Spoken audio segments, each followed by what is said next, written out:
Right. Very quickly, one-line introduction so people know where this is coming from.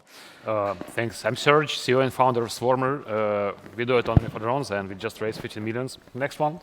Hi, I'm Alex. I work for Vermeer. We do visual navigation for large deep strike in Ukraine. I'm Tim Mack. I'm the founder of Counteroffensive Pro. We cover Ukrainian defense technology and regulations as a news publication. Hey, I'm Oleksii Dorohan. I lead a large think tank in Ukraine. We work closely with the government to design and implement processes, reforms. Great. So we've got this really broad sweep of people who know what's going on. And I think we've been talking over the 2 days about, obviously, what we can learn from Ukraine. What are we not learning from Ukraine? A lot? But okay, Give me one. Let's start with one point. The very significant things that happen in Ukraine is when brigades can actually use their money to purchase experimental drones, solutions, jammers, whatever else. And it makes a huge difference because it's much deeper than you see it from the surface. First of all, brigades play with new hardware because even in Ukraine, for the 3 years, we got so used to what we have for simple PV things for years because it's a survival question.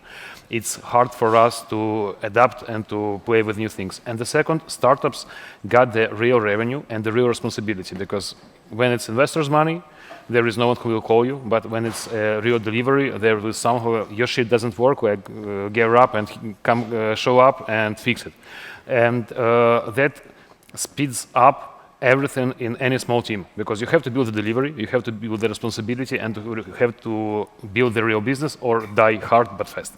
And if we can do this in Ukraine, being deployed actively in a war zone, like why Bundeswehr can do this, or UK Navy Forces, for instance. I think that's a very, very important thing because it connects two big worlds that never talk to each other. So we can do this in Ukraine in a battlefield. Why can't you guys do it when in peacetime? In peacetime? Absolutely. Yep. It's good. Alex, where to start with you? I know. I think one thing that sometimes doesn't really come across very clearly is that, be it Ukrainian or any of the Western, certainly unmanned systems that are sent, is that a lot of them fail in combat to begin with. So it's a constant battle to actually make technology work against the enemy. I think someone mentioned it, that a countermeasure happens within 3 months. I certainly look with us. You know, we're actually there working in partnership with the military, deploying with them on the combat missions. We've already spent $15 million, and sometimes it works, sometimes it doesn't. We have to go away, develop a fix within a week, go again, and keep going relentlessly. And so it's not like you make a thing and it's great. You have to keep working at it because we're fighting a very, very powerful enemy. And something you just said earlier today as well, just to echo that, it's not just that Western tech doesn't work when it gets to the front lines. Nothing works when it gets to the front lines. Exactly, yeah. Which is why you have these R&D and innovation functions in the brigades and the regiments, like with these guys, because you're constantly having to adapt the product to make it work. Good. Tim? There's a certain feeling in the air in Ukraine where you're surrounded on your left and right, and I'm literally surrounded on my left and right by people who are trying to build something, they're civic-minded, they want to invent, they want to experiment, they want to fail, they want to try again. And, you know, the battlefield iteration that's happening over and over again is combining with both of these concepts that these two are talking about. The battlefield iteration combined with the decentralized procurement has enabled this experimentation where things happen very, very, very quickly. And one other thing I want to mention is a kind of a part of the innovative process that I've seen in Ukraine is the level of egalitarianism that I see on the front lines with units that are trying to experiment with things where rank doesn't matter nearly as much as you would imagine in a typical Western military. I served in the US Army where rank is extremely solid part of the institution. But in Ukraine, particularly among those units that are trying new things, they leave the rank at the door and they take instruction from one another, they throw ideas around, and it's a very creative place. I have more thoughts on what that what creates I'd like that. to pick up on that. Do you think that typical military hierarchy and sort of top-down C2 gets in the way of innovation? It can if people are afraid to bring an idea that they might have. They're afraid if they might be slammed because they don't have the quote-unquote experience.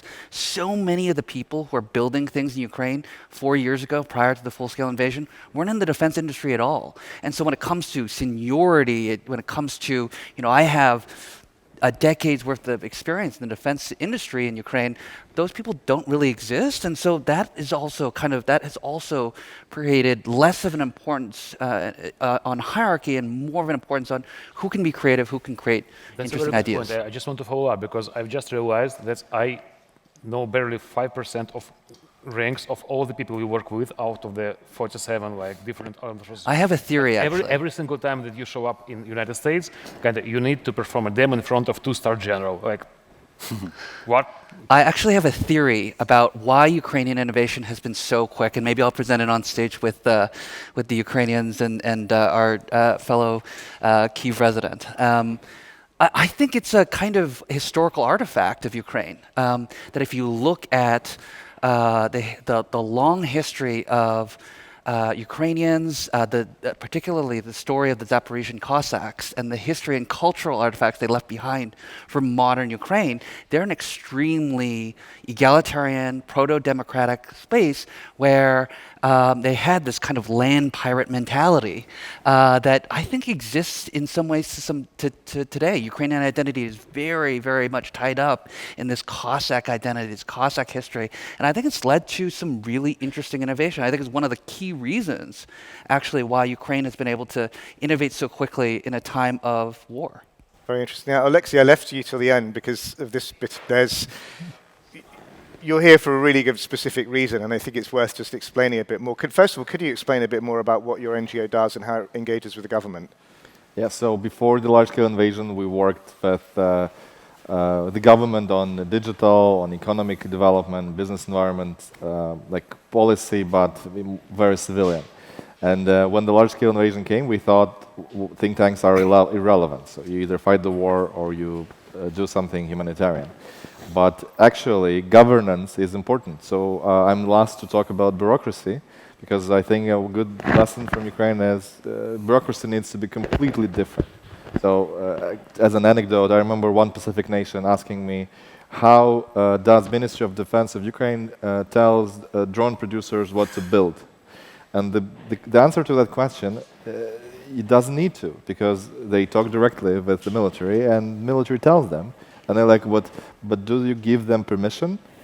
Like, no, in Ukraine nobody asks for permission. It's very horizontal, and classified, not classified. Can we tell them that it doesn't work? Can we take something and test it on the battlefield? What kind of paperwork we sign? This doesn't exist really in Ukraine. So I think governance is important. So after the large-scale invasion, we helped stand up systems that are used by millions of Ukrainians. So an app for reservists, for civilians that can be conscripted. I have some numbers, 3 million plus monthly active users. This helps the government to provide services like deferral simulator service, but also for people to join the army.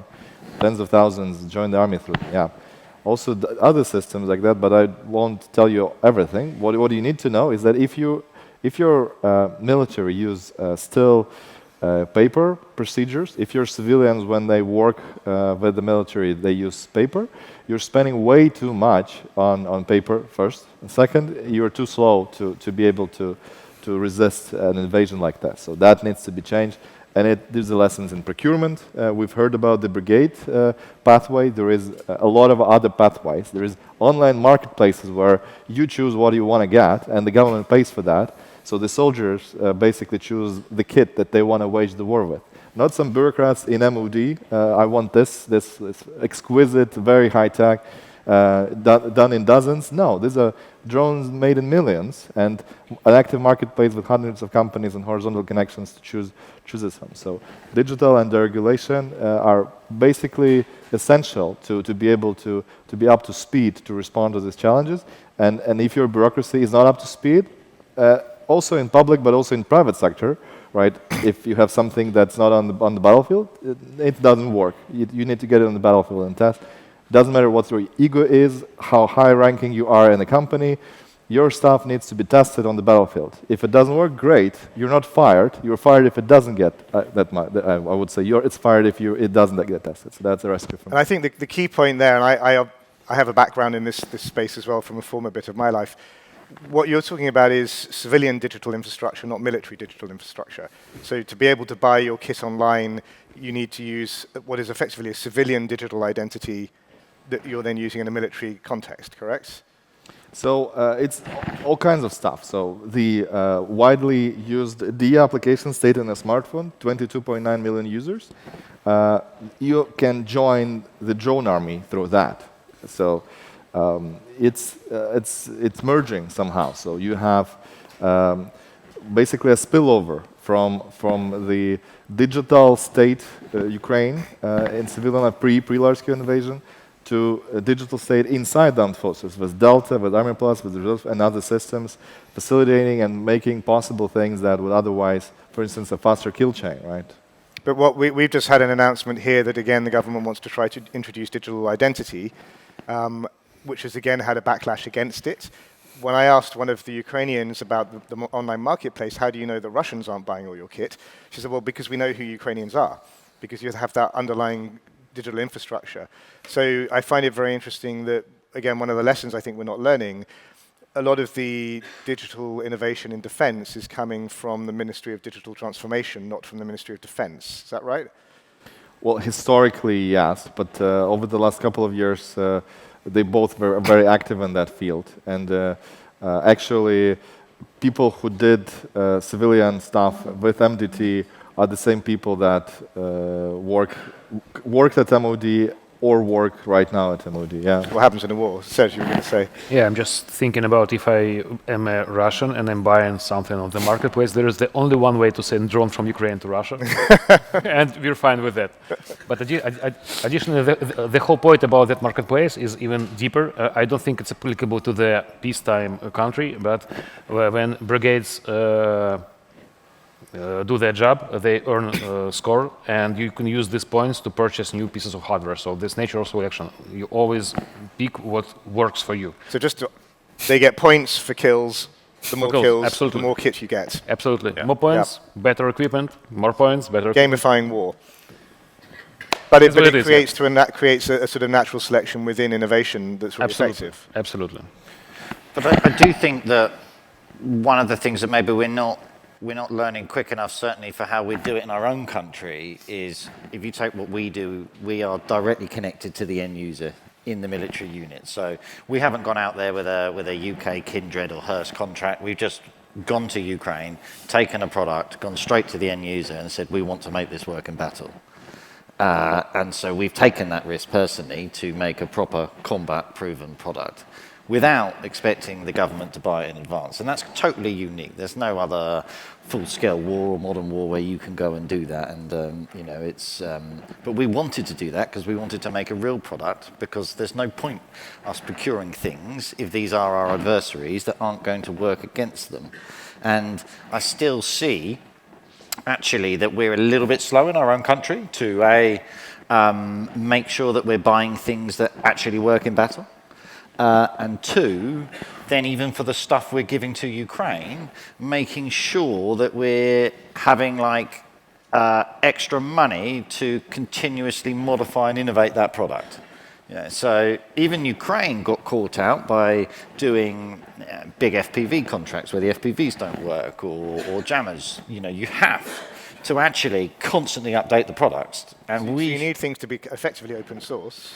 Yeah, or at least adaptable. Yeah, if I'm going to buy 1,000 long-range one-way drones, as we will be doing, I should spend X amount of money on the product, but then have X amount left to get feedback from the Ukrainian end users to buy extra bits for it to make sure it stays lethal in battle. Because at the moment, in the regiment that we're in, what we've got in there is piles of Western purchase stuff with taxpayers' money that doesn't work. And won't work. It won't work. No, it doesn't work. It's not going to work. So we have to modify it to make it work. Can I jump on that? So that example is basically, imagine there is the good drone, works now, we buy $1 million, in a year it doesn't work. How old is kit that is bought here in the West? Is it less than 1 year? Am I asking the right question? the problem a lot of people have with Ukraine is thinking about it conceptually correctly, that Ukraine is a laboratory and not a market. So it's not a place you dump your stuff into, it's a place to continuously improve whatever technology it is that you're interested in, which is why I'm so focused on and so interested by the process by which innovation happens there, because the process is actually more useful to learn from than any specific tech at any specific time, because it's constantly being improved. What is the West doing in order to model its innovation processes after the very, very ferocious speed of innovation that's happening in Ukraine? It doesn't make sense to go and copy a certain concept that's happening right this minute in Ukraine, because, as we've discussed on this panel, it's going to change very, very quickly in a few months.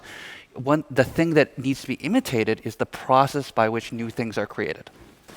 But I think that's very true, and that's probably one of the key reasons why nobody purchases thousands of drones in UK or United States, because in expected war timelines they will be obsolete.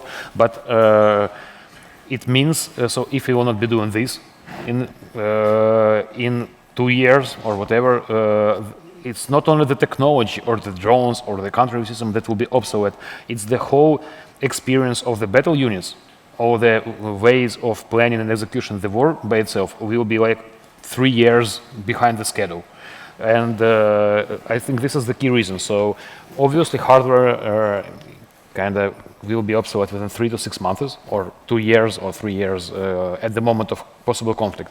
But at the same time, we have to redo a lot of things about the way how do we do warfare. Because FPV is a very, very good example. It's a very simple thing by itself, but it's a huge, insignificant change in the doctrine, in the way how do we work with assets. And the same story for automated systems, for autonomous systems. It's way deeper than just a camera from AliExpress and a grenade. There is one of the benefits that you have of being there, though, that we've got, is that we're using our technology all the time. So, if we're flying drones, we can fly them multiple times a day. We're using it in combat. That's making the product better. What we're not doing, from what I can see back in the UK, having met teams at DESI and stuff like this, is making it easy for them to even test unmanned systems, right? Be it USVs. You just had a panel here, I think, where I met one team that's made this great thing where they're having to take it to Denmark to test it because they can't even get permission to put it into UK waters, which seems to be completely crazy when they're a small business trying to get something off the ground. So we're thinking there's new tech that we need to have, but we're not seemingly learning from Ukraine that you at least have to set up the regulatory and testing environment to let us develop technology that's good. And on that, Oleksii, if you can pick up on this point, I was talking to Brave One about this, to the ministers there. Underneath Brave One, there is a digital API. You can, and correct me if I'm wrong here, you can book a slot at a testing site, the military testing site for your drone. You turn up, you get your clearance to get on the site on your phone. You go and test the drone, you get the certification on your phone. Just confirmation. Yeah. And the only thing that will stop the test is just the air raid alert or some prohibition of the flight, but this is it. Yep. For instance, if you want to test a Class 2 UAV in Czech, you should pay, it will cost you around 20k euros, just because you have to bring all the police and firefighters to the location, just for case. Yeah. So Oleksii, do you want to talk more about what's behind that? Or you also had something else you wanted to say. Yeah, well, I wanted also to tell about the military strategy and military tactics, right? So there are countries in the West, military in which buy ships and they buy them right now. And when you talk enough with those people of the beer, they say, but we need to have a ship to name. If we don't buy ships, we can't name them, right? And with the name of an admiral or something. Even though they're completely irrelevant after what happened in the Black Sea. So this is changing military strategy and military tactics, therefore I think that's also a lesson, right? So this needs to be updated, and there are examples that testing some military base or unit or some very high-profile government building where a Ukrainian unit or a team from a producer uses up-to-date tactics and strategy that's used on the battlefield right now, and there is zero resistance. It's like 100% success rate. So no counter. So the armies and the security services in the West are right now unable to counter those threats. So those need to be taken very seriously, and the West needs to learn how to counter those tactics, how to counter those strategies. Because it's a good thing that Ukraine is sharing its experience and helping you guys evolve, but like your adversary will not share with you that experience, and you can already see news reports about drones flying over Europe, professionals, not professionals, Russians, not Russians. So it's exactly similar threats, but on a much larger scale that you need to be prepared against. Now, in terms of the digital infrastructure that you mentioned, I think that exact thing is on a web portal, not in an app, unfortunately. But yeah, I think it also gives you pause to think about the people, right? Where do people focus their energy? So I think this room is understands well the importance of defense and resilience. But like when I was entering my career, people wanted to work in law firms, wanted to work in private sector. Defense was not a very fashionable area in which to go to. So, but I think that also needs to change. Like recognizing the threat, we need to spend much more human capital, to invest much more human capital into that field, have the best professionals working there, yeah, everything off. And what you mentioned on digital stuff, yeah, these people could have been building completely different solutions on, I don't know, horoscopes, TaskRabbit, whatever, right? They chose to focus on being ready and counteracting the defense, the war with the Russians. And that seems to be working, yes. I think there's one other thing, Toby, that maybe is interesting lesson is this war has been a long war and a bloody war, and it's had to involve mass mobilization and then conscription. So the army is not made up of what I guess we traditionally see in this country as war fighters. You know, they were like normal people that are now fighting to ensure Ukraine survives. So that means you've actually got, certainly like the guys that I work with, you know, they used to work in IT 4 years ago nearly now. So even within a regiment or a battalion, yeah, you've got a front-end developer, a back-end developer, people that write software, make hardware. So in many instances, even in a brigade or regiment level, I can build the lethal thing that I need myself. And many of them do. It's regiments of startups. Totally, yeah, absolutely. It's almost like, you know, like SAS-style stuff, yeah. I think, from what I've read, but like happening on a mass scale in lots of different areas. And there must be a lesson there that injecting pure innovation and non-war fighting people in with your war fighters to make them constantly more lethal. And in an attempt to do that, just out of interest, how long does it take to join the army on the app? So I think the electronic contracts is a function that is not yet fully released. But there is a type of contract from 18 till 22, I think, that is super fast. In an ideal scenario, it's going to take an interview and e-signature, yeah. So really short. So a day. And inevitably that's important, but I mean, one of the things that's been discussed a bit more here is if we have to mobilize in the West, a lot of the Western countries don't actually know who's there or how to find them or who they'd mobilize. So you sort of had to deal with that and bring in a lot of digital infrastructure. Some of them don't even have a list. Yeah. Last point. And that's the point of this. Sounds like during the peacetime we have to make defense sexy again. Yeah. Otherwise we will be in the same trouble. Yeah. Closing thoughts. What do you want everyone here to take away that we're not doing right? Start with you and we'll go down the line. Come on. Come on. Okay, that's a good one. Yeah, come on. Mine is, don't worry if your product doesn't work in combat in Ukraine. I guarantee you it won't. You just need to constantly work very hard to make it effective. And if you do, you'll be having a competitive advantage, I think. So don't be scared to come out there, get it into combat, and come and help us. For me, it's the purpose of partnering with or investing in a Ukrainian defense company is as much about the tech as it is the process by which you're tapping into the process by which creative people are going to push forward new ideas. And that's the real benefit, is to work with some of these really talented people that before the war were doing things like designing CAT cameras and now are designing drone optics. Perfect. Oleksii. If you're not in Ukraine, you're not in defense tech, for real. And if you are not in defense tech, for real, you're not protecting yourselves. So it's mutual self-interest. And then, of course, bureaucracy, needs to be changed. Brilliant. Thank you, guys. Thank you.